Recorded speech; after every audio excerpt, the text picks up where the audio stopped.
ainsi tous les ados se sentent tout permis car ils ne sont jamais identifiés. Ici, 53 millions d'utilisateurs, dont 1,5 million de Français, peuvent s'insulter quotidiennement.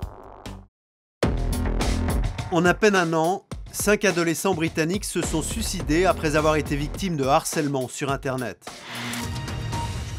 On parle beaucoup de harcèlement sur les réseaux sociaux, car le cyberharcèlement est devenu un problème de société. La dernière victime, la voici. Anna Smith, une jeune lycéenne de 14 ans, retrouvée pendue dans sa chambre après des mois de calvaire.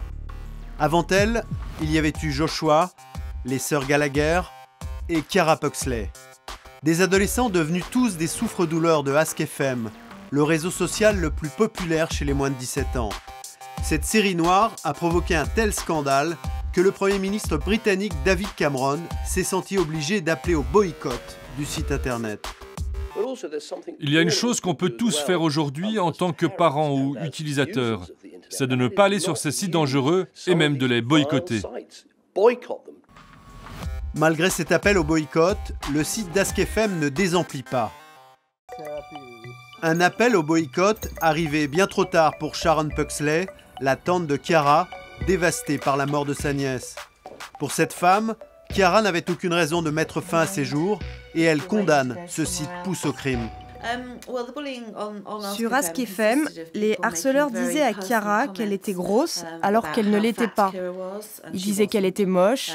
Ils tenaient aussi des propos à caractère sexuel.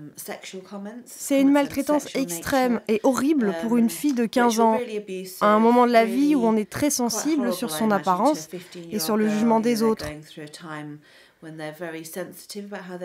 Tout cela l'a sûrement complètement bouleversée. Tous ces commentaires étaient anonymes, et ce qui est terrible, c'est qu'il s'agit peut-être d'un de ses camarades de classe qu'elle ne soupçonnait absolument pas, ou bien de quelqu'un à l'autre bout du monde. Sur Ask FM, chacun a son profil et tout le monde peut le commenter dans un total anonymat. C'est ce qui en fait son succès. Ask FM, ainsi tous les ados se sentent tout permis car ils ne sont jamais identifiés. Un défouloir virtuel basé sur la discussion. Ici, 53 millions d'utilisateurs, dont 1,5 million de Français, peuvent s'insulter quotidiennement. En surfant sur le site traduit en 36 langues, on peut lire sans aucun filtre.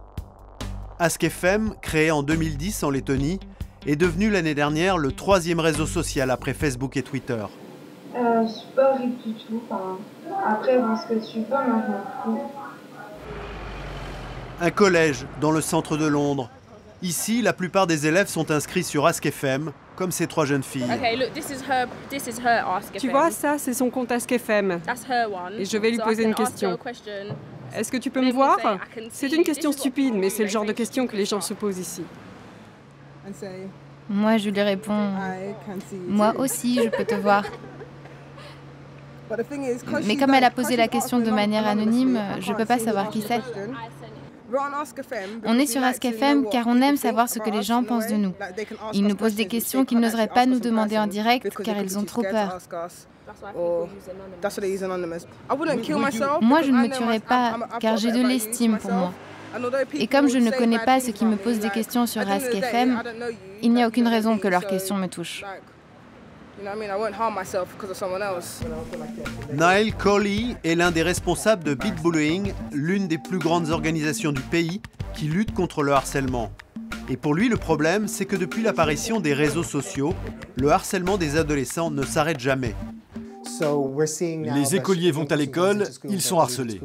Ils reviennent de l'école par le bus, ils sont harcelés dans le bus. Et ils arrivent à la maison, ils allument leurs ordinateurs ou leurs smartphones, et ils sont harcelés encore. Le harcèlement ne s'arrête jamais. Cette sorte de harcèlement ininterrompu est insupportable. Les jeunes peuvent difficilement y échapper. Cela a un effet cumulatif sur l'estime de soi de ces jeunes. Pour combattre le harcèlement, Niall Corley s'appuie sur un site internet et sur une armée de mentors comme Jessica.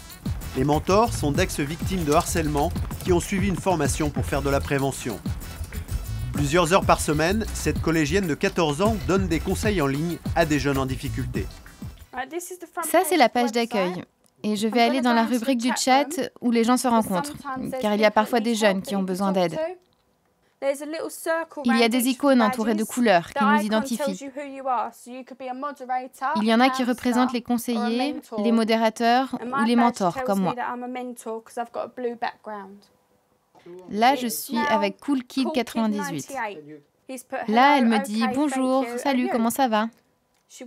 Sa copine se plaint de ne pas avoir obtenu d'aussi bons résultats qu'elle à ses examens, alors qu'elle a triché.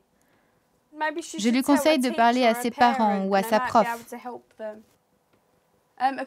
Un bon mentor consiste à écouter les besoins des gens et leur donner le meilleur soutien et conseil.